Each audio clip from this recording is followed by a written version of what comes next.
Hey friends and fans, Ryan Dohrn here answering your listener questions. Send in to ryan@ryandohrn.com. And friends out there, be patient with me. We get a lot of questions that come in. So if we don't feature them on the podcast or on the YouTube channel, I'm almost always going to send you a little video back or write you back. So keep those questions coming. ryan@ryandohrn.com. All right, next question comes from Robert in Boston.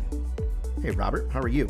Ryan, why are you so vocal about not doing needs assessments? I find it to be one of the most important part of my sales process. And Robert writes, what gives? So, Robert, I want to be really clear, and I'm glad that you asked this question because a lot of people get confused. I'm not saying you're confused. A lot of people just miss something. I am not against a customer needs assessment. Au contraire, I am not against that. Just like I'm not against consultative selling. What I'm against is many people use them to determine a customer's wants rather than determining what a customer needs to do with your company.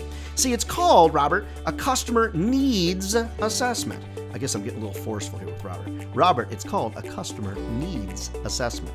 You really should be determining what they need, not determining what they want. The problem is so many of the questions that are being asked, so many of the questions being taught by national sales trainers and sales gurus out there. By the way, always watch out for people that call themselves a sales guru, okay? They're asking questions that are actually leading towards what somebody wants and not what they actually need to do. There's a distinct difference. What somebody wants, if you deliver what somebody wants, great. You're going to have a happy customer, but I believe you will not have a happy customer for life. See, what I want to do is I want to drill in what is they need from me. Not what they want. What is it that they need? I want to guide them towards what they need to do, because if I give them what they need and not just what they want, I typically, Robert, have customers for a lifetime. So I'm not against needs assessments.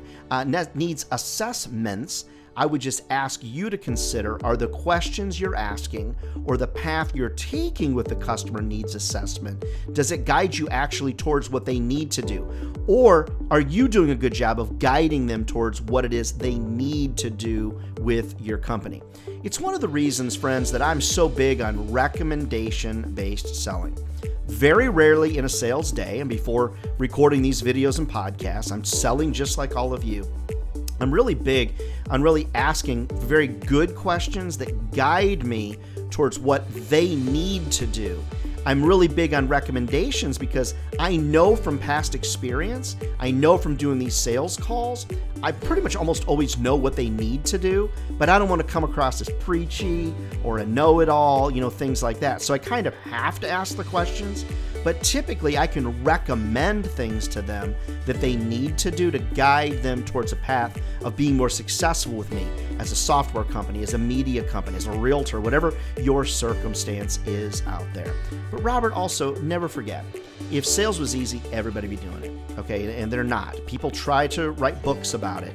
Just recognize that a lot of the books that have been written in the 80s and the 90s, I mean, the past is calling. They want a lot of that advice back because we're selling at a different time right now.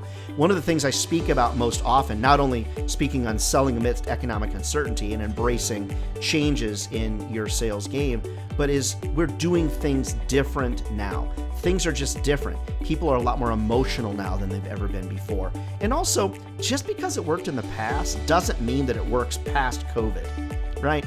We're just living in a different time. So Robert, I hope that's helpful to you. I hope I didn't come across as too preachy. I hope you'll embrace what it is that I'm sharing. And I hope you now and everybody recognizes I'm not against the good old CNA. I'm just against some of the outcomes that come from it, because some of those outcomes will lead to a shorter, happy customer. I want a long-term happy customer. Robert, reach back out to me. Let me know if I was helpful in answering that question. Keep your questions coming. Ryan@ryandohrn.com is the email address to use. I would love to come to your office. I'd love to motivate your sales team. I'd love to speak at your national sales meeting. I promise I will pump them up and get them to sell more for you. Reach out to me over at ryandohrn.com. All right, friends, we'll see you next time.